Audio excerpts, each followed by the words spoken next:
I'm going to try. A couple things you brought up that I didn't even know. I just learned this. So his CB handle was the Green Dragon. Mine was the Green Devil. I swear. When you said that, I got goosebumps because I was in that era.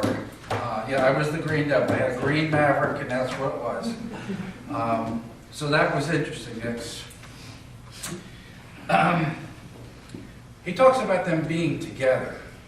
We've had a fantastic opportunity to know these folks for many years.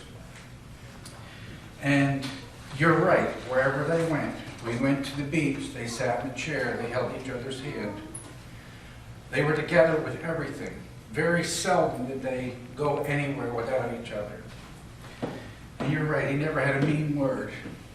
Even if I got mouthy about something, and I said the wrong thing, and the next day I would go over to apologize, and he said, it's not what you said, it's how you said it. So he was always great there. The girls, your girls come over, he was known as Mr. Ken. So yes, they were a part of his life too. You talk about him worried about whether he was going to heaven. Peg, you're going to have to help me. So he was baptized more than once. So we all know that he believed, and he's not suffering anymore.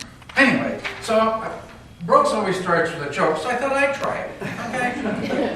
So on the outskirts of a small panhandle town, there was a big old pecan tree just inside the cemetery fence. One day, two boys were filling up their bucketfuls of nuts, and they sat down by the tree and out of sight, and they began dividing the nuts. One for you, one for me, one for you, one for me, said the one boy. Several of the nuts dropped out and rolled down toward the fence. As they were dividing up the nuts, another boy came riding along on his bicycle, and as he passed, he heard these voices inside the cemetery wall. He slowed down to investigate, and sure enough, he heard this. One for you, have you heard this one?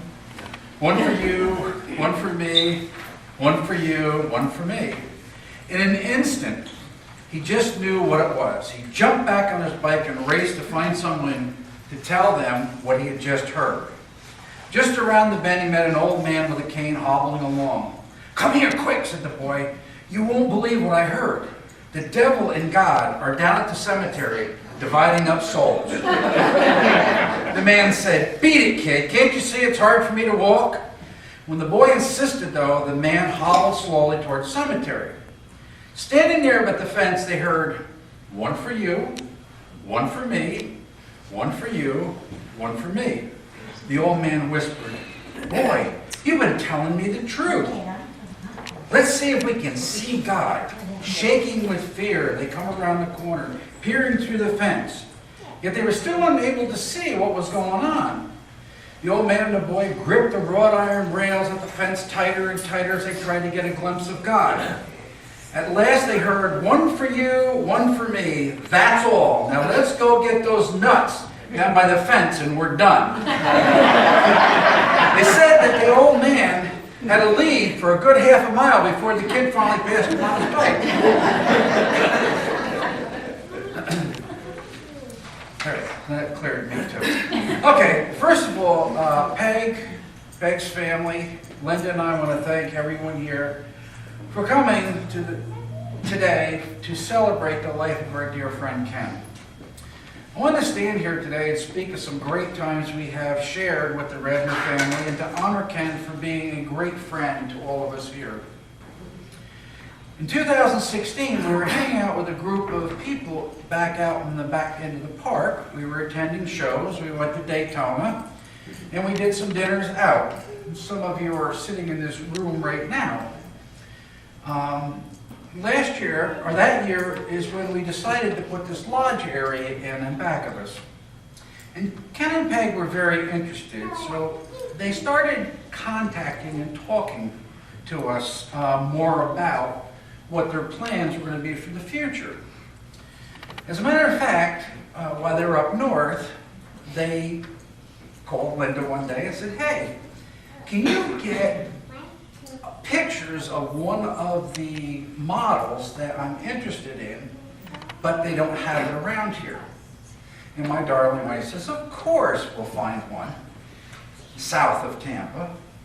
So we drive over there. Now, mind you, Linda and I had already picked our unit out. We had measured it, we had the furniture, we knew exactly what we were going to do, we knew everything that was going to happen. So we get in the car and we drive down there, and the guy takes us up, and I slide the sliding glass door, and I walk in, and I said, oh no, my wife is going to change her mind. And sure enough, we sent the pictures to Peg, and I had to call her up and said, thanks, Peg. So, Linda and I changed our mind, and we went to the same unit. And we had to go for all new furniture again and do all that. Luckily, we didn't buy anything. So again, thanks, Peg. As Brooks said this morning in his sermon, that God knows everything here on earth. His plan for our friendship and the future together was in place long before we ever met. And I believe that after listening to the sermon, and I just wrote this afternoon, and it came to me. He knew that we were going to need the support to get us through our lives in the future years. We shared Christmas on the beach, eating turkey sandwiches. I've got pictures of the four of us sitting there. That was the year that Linda had breast cancer, and we couldn't fly home. So Peg says, let's go to the beach and we'll make sandwiches. And we did. I'll never forget that. Many different trips to the beach. I'm not a beach person, and I've learned to like the beach. And we've been there twice since she's been back. And we couldn't get on the beach the first day, but we drove on the second time. The year that Linda had the breast cancer, we ended up going to Flagler Beach. My daughter flew down and to be with us, and we had an opportunity to stay a little bit longer up there. So we were like, we don't even need water, we don't need food, we don't want to break the camper down and go for a ride, so I called my friends. They were up there in a heartbeat. Case of water, brought some food, snacks, and what have you, and we went out to dinner that night. That's true friendship. You don't get that much, but that's true friendship. The last trip that we took together was to the Sanford Airport on August 19th of this year. I had my surgery on the 12th, and on the 19th I was flying back home to be with our family and Linda. So I said, I'll take you to Olive Garden. The man loved to eat. Olive Garden was right there. So we go to Olive Garden. And again, you talk about being in a place, in a circumstance that happens, you know there is another being pushing the buttons down here. So we sit there at the Olive Garden, and this waitress is like so attentive. And you don't get that today. She was making sure that this was here, that was there, and she notices Ken's hat. Sits right over there. And she said, thank you for your service, sir. And then those two started talking. It ends up that she was in the Marines. She was a vet from the Marines. And she had something in common with him. And the two of them, even stuff, sit there and start talking. And we end up that her husband actually lived in Newburgh, New York, right where we came from. So, small world, all this kind of stuff. So, that was just an amazing point that came to me tonight when I was writing this. He was very proud of being a Navy vet. There was never any time that he went in public unless he had his hat on or his shirt. Just amazing man to be that dedicated to it. He was very proud when if he saw somebody else that was a veteran, he thanked them for the service and they would thank him for it. Amazing, amazing. So I have a couple funny stories, As I said, we did a lot together. One day we stopped at Sam's Club, and I had to quickly run in and get a garden hose for the park here. Now I walk very quick, and when I've got a car full of people, I want to get in and out, and I don't want to tie anybody up. So, man, I started to the door. And Ken decides he wants a hose. I'm going to go in and get this hose with Wally. The girl said to him that, I don't know if you're going to catch up with him. Before he got out of the car, I was in the aisle with the hose in my hand. And he wasn't quick about much. You know, he was very steadfast, but he did not do anything fast. And he realized he couldn't make it, so he got back in the car and said to Linda, just text him and tell him to pick one up for me. Now, he did have one quickness. He drove a lot. You talk about a truck driver. He did drive a lot. And he was very comfortable to ride with Ken because he was so, you know, he was a great driver. He just didn't believe in that road sign that said 55 mile an hour. It didn't mean much to him. Now, he wasn't a crazy driver, and a good one for sure, but I can still hear Peg saying, how fast you going, hon? When we come back into the OMS park and we were with him, Linda would say, I'm ducking down, so nobody will see me because he's going more than 10 mile an hour. He didn't care.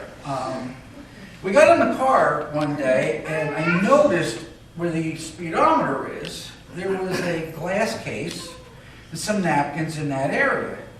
So I asked, and Peg says, that's his new way to keep me from seeing it. All in all, I love riding with him. He was a great driver. And when I drove, he didn't know how to put a seatbelt on. And the girls in the back seat would always say, that bell is ringing for you to put the seatbelt on. We went out to eat many, many times. We would always have little trays to bring home, except Ken. Ken would not leave anything. In fact, some of his plates sometimes looked like that he licked it off. We were at Kiku one night, and if anybody here have ever been to Kiku, they just keep bringing the food and bringing the food. The cook said to him, you got a hole in that plate? Everybody else had food, but Ken's was gone. So that was kind of funny. So Peg and Ken really met on a ski trip. I'm going to be nice. Linda and I come from Newburgh, New York area, and the Catskill Mountains. I think most of the people know what the Catskill Mountains was. There was a lot of entertainment that came in. It was the hot spot of the area down here. People from New York City used to come up. So they went on a skiing trip. They lived in outside of Philly. On January 17, 1969, Peg was with her girlfriend, Ken was with his guy friends. They were on a Peter Pan bus trip to go skiing. Peg's friend had to go to the back to use the restroom. It was kind of crowded back here. So this one guy gets up so she can get into the bathroom, and he walks up by her. It's Ken. She invited him to sit down.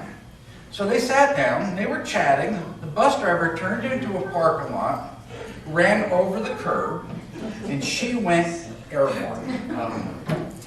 The luggage rack overhead knocked off her wig.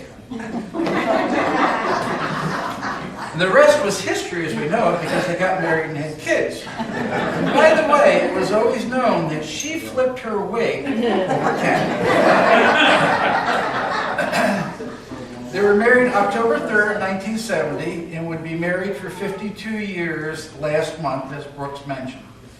They have 3 great children that Linda and I have had the opportunity to meet them all. And we have pledged to them that we will take care of their mother while she is down here.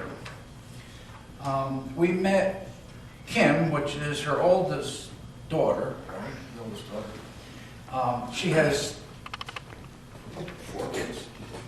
And a few years ago, when they came down here, we went out to dinner with them. Now, in this day and age, when you go to a restaurant, I'm sure you know what it's like when you have kids and they're all rambunctious and everything. They're very quiet. They're I know. Don't jinx it. Did you give them something to calm down? We went to where, help me here, Tilly's. Sure, Tilly's was. And their family sat there, and the kids were young then. They had twins, and they were the most, it was unbelievable. And I had to compliment to them about what great kids you have. They're calm, they're nice, they're great.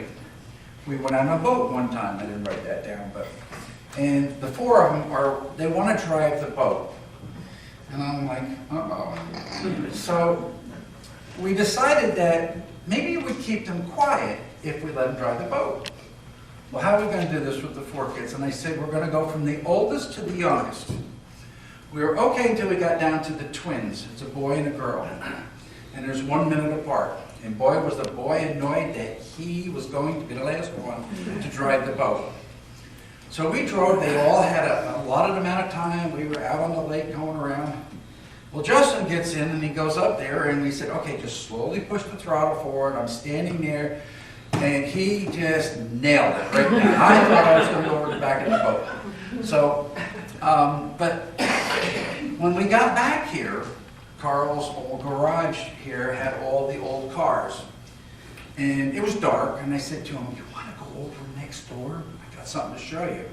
So we went over and opened the garage, turned the lights on, him and his dad come in. And all of a sudden, how old was he then? Like 8. 8 years old. He finally looks at me and he goes, are we allowed to be in here? And I said, yeah, why? I don't want to get in trouble. He says, I managed the place, I have a key on it, it's okay. So he sat in all the vehicles, we took pictures and everything, and it was fantastic. He had a ball. So all the kids know us, we all have our phone numbers with each other. We have been invited up there this summer if we travel to come up there with them. One of Ken's greatest sayings was, I was going to do that, or I am going to do that. A lot of people know what I'm talking about. My first thought when he passed to be with our Lord, that when he got to the pearly gates, St. Peter said, why should you be let through? That he didn't accidentally say, like, I was gonna do, and I didn't get to gonna do. We all miss our friend very much. He's in our hearts forever.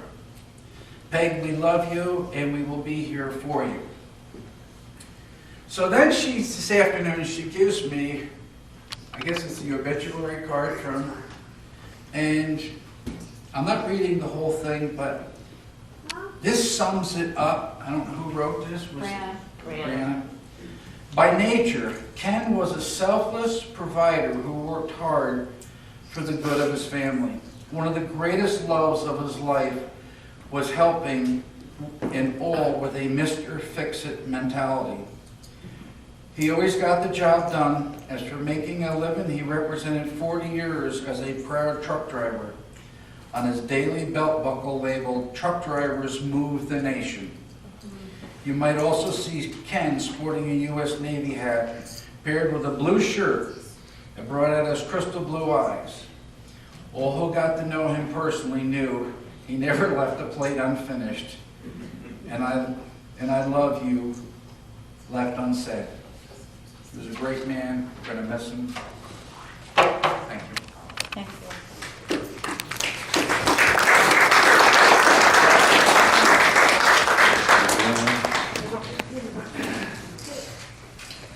Anybody else got a Ken story you'd like